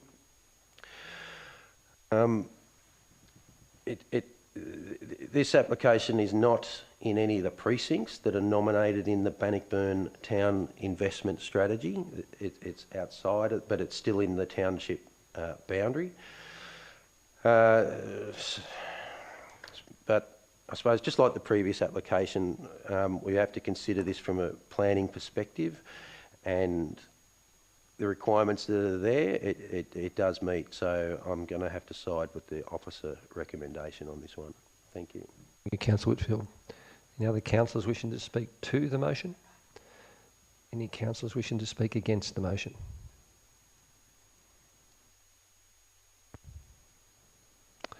If not, before Councillor Kirby closes, once again, I state I fully support the introduction of establishment of additional childcare centres, but subject to being located in the applicable areas. I have grandchildren and they're on waiting lists, so I know how much we need childcare centres. However, my major concerns is that the roundabout is at High Street and Milton Street is the busiest intersection in our township, especially during school drop-off and pick-up times. Let's remember the second stage of the shopping centre is completed. This will then increase significantly the amount of traffic from Victor Street. I have no doubt the location of this proposed facility will add to the traffic congestion. Road use for Mary MacKillop Shopping Centre and the traffic that goes up and down daily to the high school, prep school at the top of Milton Street. We do know, we've met and spoken to parents about the near misses with children and parents using the applicable school crossings. There's limited parking. We know earlier this year that parking infringements were issued to address a number of vehicles illegally parked on nature strips, which blocked and restricted views of the road and also the parents and students crossing roads. This planned parking of 20 car spaces which will be available doesn't take into account staff parking. Once again, if you go up and down that road during the day, it's just a nightmare as it is. We're directing all the traffic down there. We go to the shopping centre, that's how you go to the shopping centre, because you can't turn right down McPhillips Road. You've got to go down to the roundabout, turn right. That's down to the shopping centre, that's the Mary MacKillop School, that's down to the high school and primary school. There's no parking of staff taking up in Milton Street. So what will happen, it will push parking of staff and people using the centre into the streets. Will only add to the parking congestion, which we already know that we have. Milton Street has become a rat race. It's a thoroughfare not only used by motorists, but also we see now heavy trucks and equipment servicing the new estates. Also, the proposed facility is in a designated bushfire-prone area, which I believe also causes an unacceptable risk for the proposed site situated next to Wadalla Reserve as a childcare centre. That's part of Vic Planning Report. In closing, I believe this proposed planning application is not located in an appropriate site, and if approved will only contribute to the current issue of traffic safety, pedestrian safety and congestion in the area. Councillor Kirby, I'll ask you to close. Thank you, Mr Mayor. First of all, I'd just like to start off saying about the school. When the school was actually built, they weren't privy to having a permit there for council staff to park on the actual premises there. So that's why they do park on the road, and at one stage council did sell them the block of land so that they could block that street off at the back going through. Nardi's put in and built the roundabout. You know, we can't ask much more than that. We've got a roundabout. So in the next breath, I think it's up to us as a council to advocate for the bridge to go over the river, to go over the creek.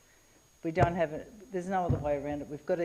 We have to move a bit more traffic around, and we have to advocate for that. So, Mr. Mayor, that's your job before the end of this term. I have mentioned that at Spring Street, Councillor Kirby. Thank you.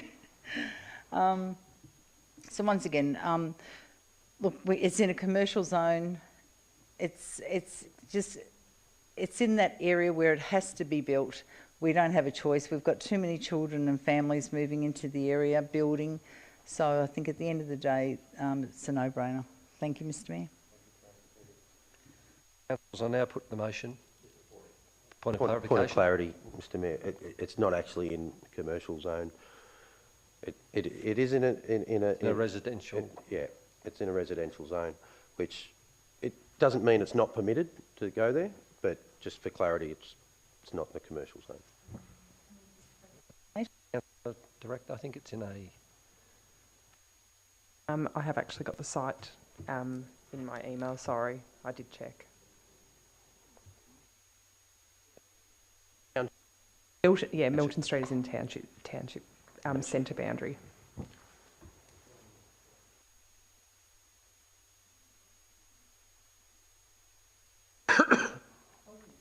The childcare centre behind it's in a commercial zone. That has to be as well.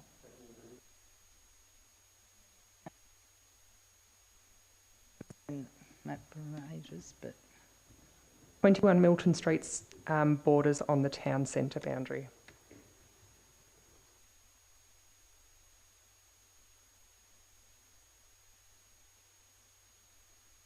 Okay, councillors.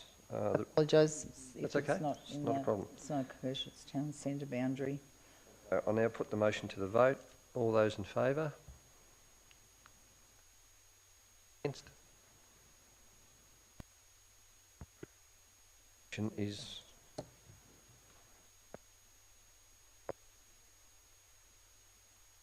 like to move an alternative motion. Recommendation is council resolves to issue notice of refusal to grant a planning permit for the use and development of the land for a childcare centre and associated buildings, and works at 25 Burn Street, Bannockburn, on the following grounds. 21 Milton. My apologies.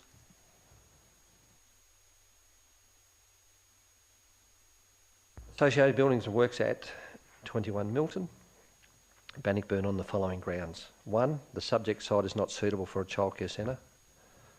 2, the proposed use and development will exacerbate the existing traffic and parking conditions within the Bannockburn Town Centre. 3, the proposed use and development will determinately impact the amenity of the surrounding residents. 4, the proposed use and development does not respond accordingly appropriately to the site context and prevailing neighbourhood character. Can I have a seconder for the alternative motion? Oh.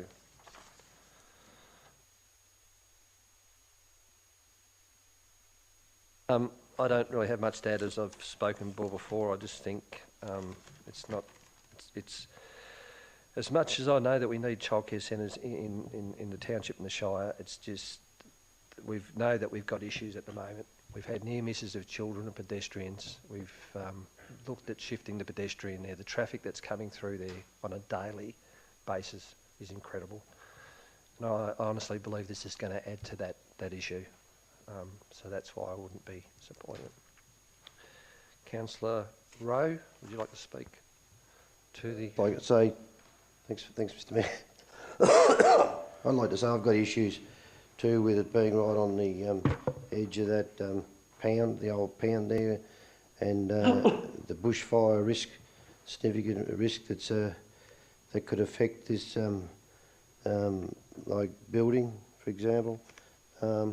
And also too, I've got issues as well with the parking. As I've said, we've got staff there, but I don't see anywhere where they're going to, or maybe they'll park in the existing parking there after the children have been dropped off, but yeah, otherwise I'll be parking out on the front road.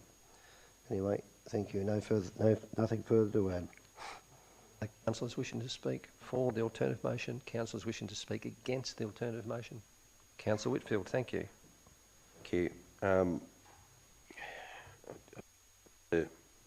The other councillors that childcare centres and the associated employment they bring, the strategic context in which they come under our council plan, for, particularly under the pillars of livability and prosperity, there is that many documentation, or that much documentation, pointing towards this being a good proposal and a benefit to the community. I completely understand parking and transport as an issue, but in the larger scheme of things, in the bigger context, I would take some employment opportunities over a delayed drive in traffic. Thank you.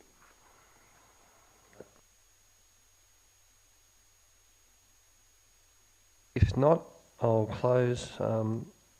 Just in closing, I fully support Councillor Whitfield's thoughts and your propositions put forward, but I also believe that not in that proposed site, somewhere else if we could find the other two childcare centres. They're further up, away from High Street and Milton Street.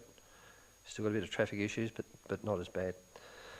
I'll now put the alternative motion to the vote. All those in favour?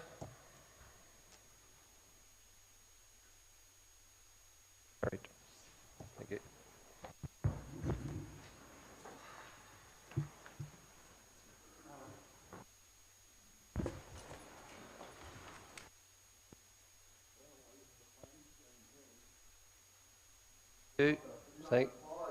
Excuse me, you've been courteous and been...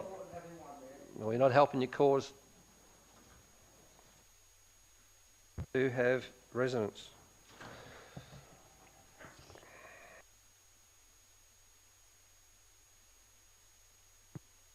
Very much, Councillor Sharkey, just let you know that the planning application was refused. And we've I heard it on the way out.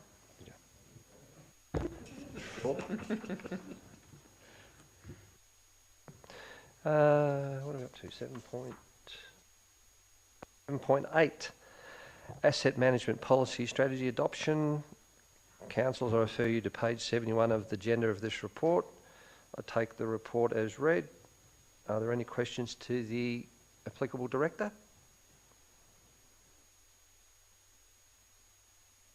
Not. I have a recommendation. Can I have a mover for the recommendation?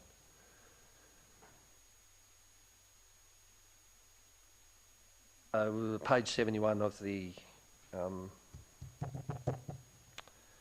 agenda.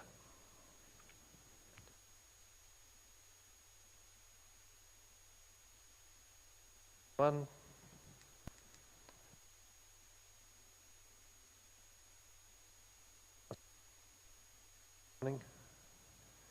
Councillor Seconder, Councillor Kirby, thank you. Councillor Whitfield, would you like to speak to the motion, please? Yep. Thanks, Mr Mayor. 7.8, yes. 8 it is. Yeah. Yes, I'm happy to move the recommendation as the motion. We're adopting two documents here, the Asset Management Policy and the Asset Management Strategy. The purpose of the Asset Management Policy is to define a broad framework and principles for the sustainable and effective life cycle management of all asset groups required for current and future service delivery to the community of the Golden Plains Shire. It will enable Council to implement a coordinated approach to the management of all assets essential to Council's strategic and operational goals. The Asset Management Strategy 2024 to 29 provides the principles and strategic actions to shape our decision-making and planning to ensure sustainable service delivery for both current and future generations and to supplement the strategy. An improvement roadmap will be created which will describe the detailed improvement items required by the strategy over the next 5-year life of the management strategy. The strategy is a long-term vision with a 5-year focus. The next comprehensive review of the strategy will be completed no later than June 2029. The assets this strategy encompasses are roads, both sealed and unsealed, bridges and major drainage structures, footpaths and shared paths, buildings including community halls, libraries, sporting pavilions, public toilets and administrative and operational facilities, stormwater drainage assets including open drains, pits and underground pipes, open space and recreation assets covering skate and bike parks, playgrounds, park furniture and amenities, sport fields, conservation reserves, waterway reserves and playing courts. Adoption of the policy and the strategy will provide the framework, principles and strategic actions to help shape Council's decision making and planning to ensure sustainable service delivery from Council's asset base for both current and future generations. Thank you. Very much. Councillor Kirby, would you like to speak to the motion? Yes, I fully concur with Councillor Whitfield as what he has just read out, and I think overall we've got to take into account that this is a whole asset map of the whole Shire, so it doesn't matter what town you live in, if you're in a hall or you've got a sealed or unsealed road, this is benefits everyone. So for the next 5 years, this plan is something that we all look forward to, and we know that over time with our community satisfaction, a lot of these things are high on the agenda, so our staff are going about the right way and making sure that these are high priorities on their list. Thank you. Other councillors wishing to speak to the motion? Councillors wishing to speak against? Those in favour? Carried. Agenda item 7.9, draft footpath strategy 2024 to 2034 to go to public exhibition. I refer councillors to page 76 of the agenda for this report. I take the report as read. Are there any questions to the applicable director? Please ask for a mover for the recommendation. Councillor Getson, thank you, and seconded by Councillor Rowe. Councillor Getson, would you like to speak to the motion, please? Yeah, thank you, Mr Mayor. Pleasure. Just noting through I'll be quick about it. I think our paths and tracks need to be updated, and a lot need repairing. I know in the north of the Shire in particular, there's quite a few up there. Taylor's Road at Haddon, which has got a lot of traffic on it now. You also look at Glenelg Highway and Bells Road, Smythes Creek, and Linton south of Gillespie Street in the main street. The traffic is enormous in there with road trains going through on the Glenelg Highway, running right through to Hamilton and Portland. And I think this is a good way forward to keep safety for the pedestrians and children in those areas. Thank you. Rowe, would you like to speak to the motion, please? I'd just like to say the footpath strategy sets out a strategy for how Golden Plains Shire Council will commence to deliver and upgrade its formal footpaths within Shire over the next 10 years. The strategy is prepared in response to the changing population needs of our ability to plan for growth. The strategy sets out a level of service framework and prioritisation matrix to support selection of projects for delivery. It is recommended that the Council provide the draft footpath strategy for public exhibition and invite feedback on the framework and the matrix. So nothing further to add. Thank you. Thank you, Councillor Rowe. Is there any councillors wishing to speak to the motion? Councillor. I'll just add that this is a strategy that is going out for public consultation, and we do look forward to the contribution by the community, and hopefully this is a strategy that outlines the importance on footpaths and puts it together in a strategic manner from our most needed to our least needed in a strategic manner. So I just wanted to note that it is going out for public consultation.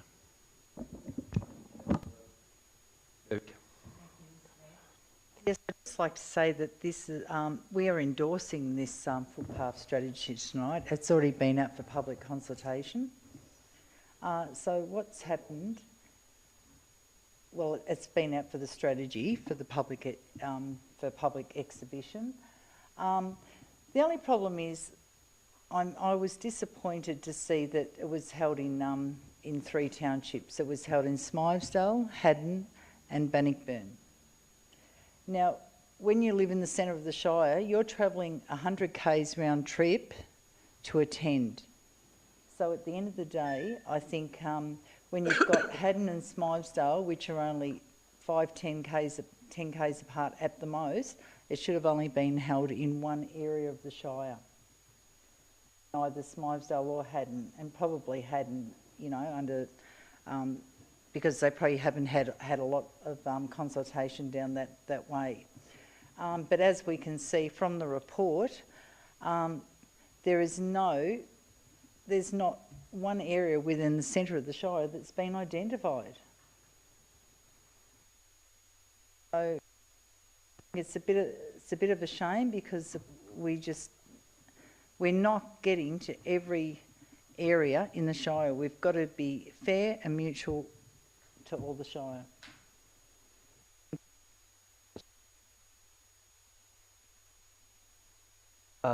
Any other councillors wishing to speak against the motion? If not, I'll ask Councillor Getson to close. No, nothing. I don't think, Mr Mayor. I'll leave it at that, thanks. Now put the motion. All those in favour? Thank you.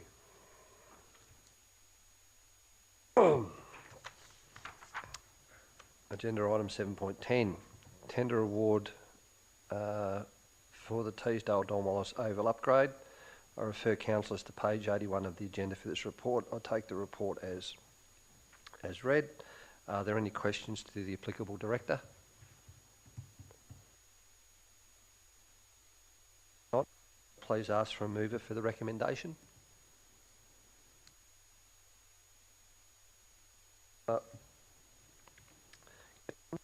Please ask for a seconder. Councillor Kirby, thank you. Councillor Getson, would you like to speak to the recommendation, please? Yes, thank you, Mr Mayor.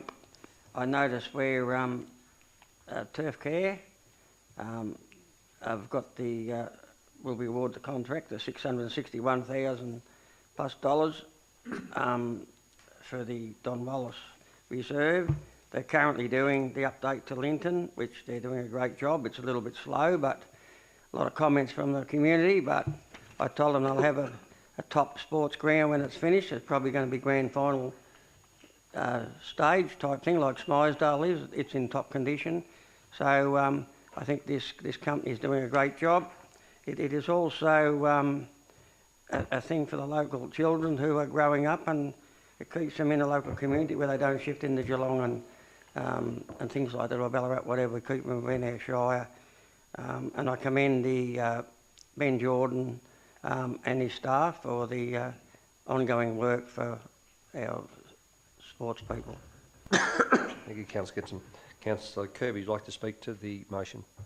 Thank you, Mr Mayor. Yes, as we know, Teesdale's is our second biggest, largest town within the Shire. They do have a large population of youth, and they're up and coming. They're outgrowing the facility. It needs of the proper treatment to make it the correct size, better car parking, goals and safety netting as well around on the oval. So I think this is it's pivotal in us going forward as a council. I know earlier I did speak about the Teesdale Equestrian Centre, but not every child has a horse, but a lot of kids and girls can play football, cricket, and other sports at the facility. So I look forward to seeing this when it's completed. Thank you, Mr Mayor. Councillor, wish to speak to the motion? Councillor Rowe, thank you. Thanks, Mr Mayor. I'd just like to say the detailed design process for the Teesdale Don Wallace Oval upgrade was completed by appointed design consultants in March 24, and included consultation with the Committee of Management and user group representatives. The tender included a full design documentation. It was advertised and we got 5 submissions received on closing. All the submissions were reviewed, compliance checked, with all submissions being compliant, and the successful tenderer was Turf Care and Hire Proprietary Limited. So I'd like to congratulate them. Also, furthermore, I'd like to say the Teesdale Don Wallace Oval Upgrade Project is aligned with the objectives and principles of the Golden Plains Shire Community Vision 2040, the Council Plan 21-25 and Sports and Active Recreation Strategy 2020 to 2030. The G21 and the AFL Bound towards 2030 strategy and the Don Wallace Recreation Reserve Master Plan. So as far as I'm concerned, yeah, it's all above board. Thank you very much. Any councillor wishing to speak against the motion? If not, I'll ask Councillor Getson to close. Thanks, Mr Mayor. No, everything's been well supported by fellow councillors, so happy with that. Thank you. Motion, those in favour? Carried. Item 7.11, Audit and Risk Committee minutes from the meeting 14th of May 2024. I refer councillors to page 86 of the agenda for this report. Take the report as read. Are there any questions to the applicable director? Please ask for a mover for the recommendation.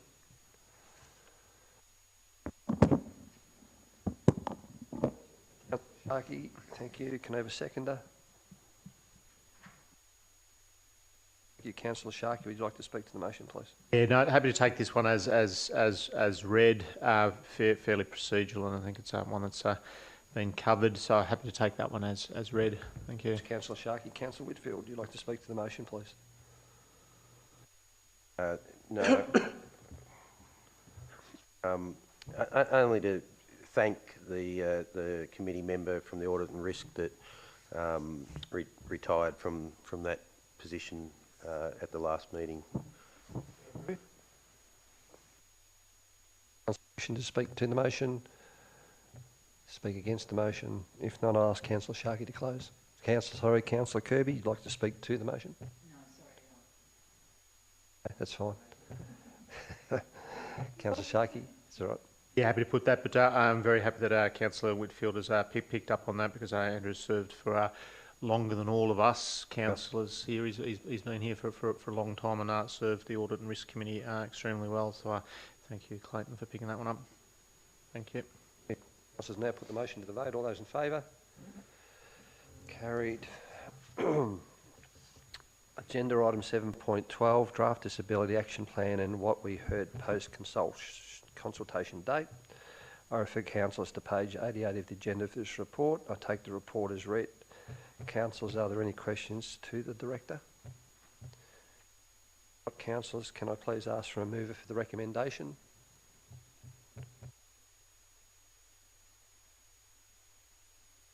Councillors, Councillor Kirby, seconder, Councillor Getson. Councillor Kirby, you'd like to speak to the motion, please?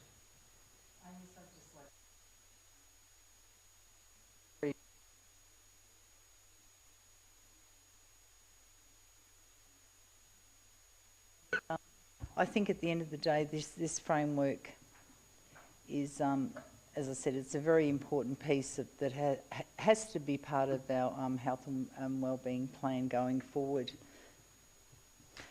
We know that this goes from 2025 to 2029, and it builds on the work undertaken by the Active Ageing and Inclusion Plan from our previous plan. This will enable our staff to enable new actions and retain ongoing actions. The Golden Plains community will continue to change as the population grows. However, as our community aspirations evolve, the prevalence of chronic health conditions increase. So we need to have these services on board so that way we can advocate for more doctors and more services within our shire. Through the survey, we heard from 156 residents via their survey responses, and workshops were held in Smythesdale, Bannockburn and Daryl. Going forward, I think it would be really good to see some other areas. So I'm not being negative here, but it'd be really good to see Inverleigh, somewhere else in the side. It could be Rokewood, it could be Manabadar, or it could be Baringa in the north of the Shire as well. So going forward, I think this is a good thing. We know that there is a lot of people out there with disabilities, and you don't have to be an older person to have a disability. You can be playing sport and you've just had your knee operated on, or you've just broken your arm and you need services and help. So just always think that it could always happen to me. So overall, I think that we endorse this and thank the staff for their work. Thank you. Speak to the motion. Oh, I think Councillor Kirby summed it up quite nice, but I might add a little bit of humour into this. I was actually on a wheelie walker a few weeks ago, so I thought, look out, I could be a disability. My wife said to me, "You're ready for the old people's home." I won't say what I told her. Thank you. Bit of the humour tonight, Councillor. Got some. Any other councillors? Any other councillors wishing to speak to the motion? Anyone wishing to speak to close? No, I think I'll leave it at that. Thank you, Mr. Mayor. I'll now put the motion. All those in favour? Carried. Under item 7.13, Fair Access Policy, the adoption. I refer councillors to page 92 of the agenda for this report. I'll take the report as read. Are there any questions to the Director? Not, can I please ask for a mover of the recommendation?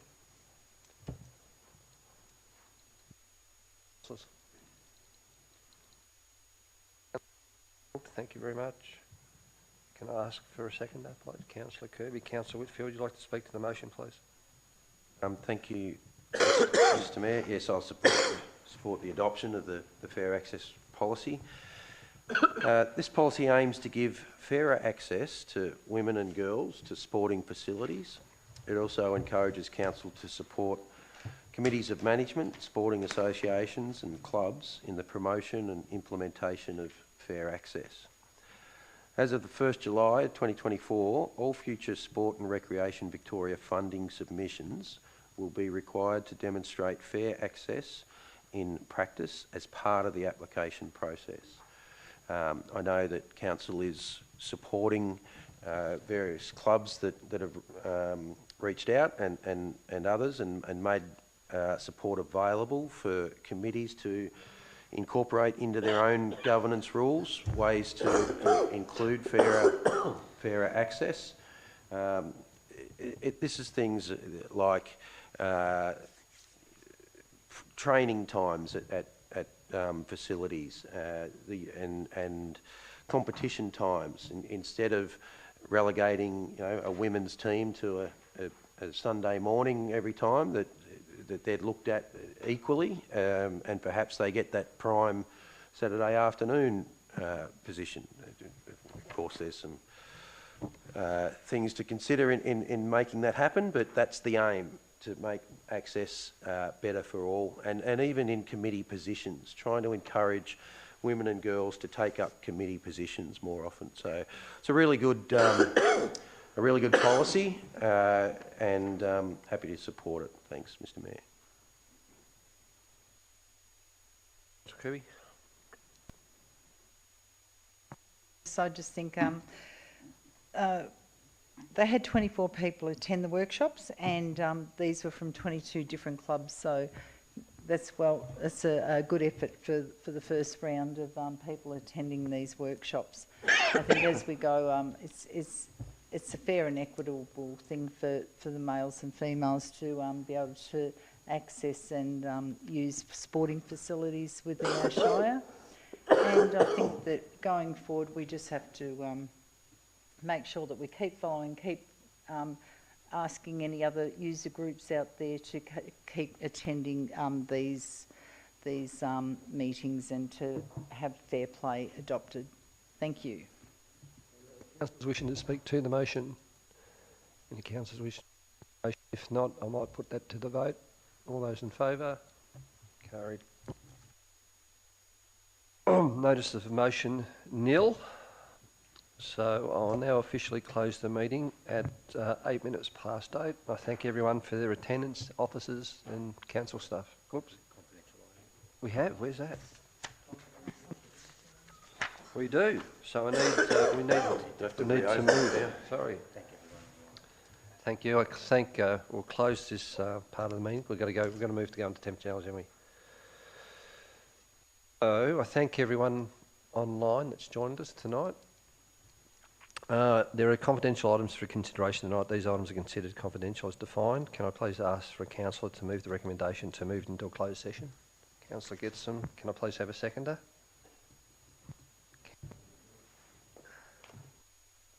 Motion, all those in favour? Carried.